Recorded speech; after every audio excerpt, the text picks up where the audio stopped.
வாக்காளரே வணக்கம், நீங்க வாக்களிச்சா நாடு செழிக்கும்.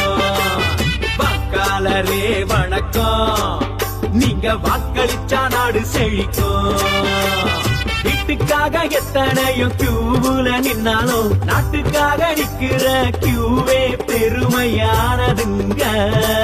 ஓட்டு கியூவே பெருமையானதுங்க. வாக்காளரே வணக்கம், நீங்க வாக்களிச்சா நாடு செழிக்கும்.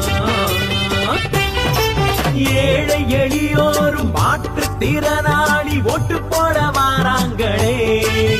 முடியாத முதியோரும் கிராமத்து மக்களும் தான் தவறாம ஓட்டு போடுறாங்க.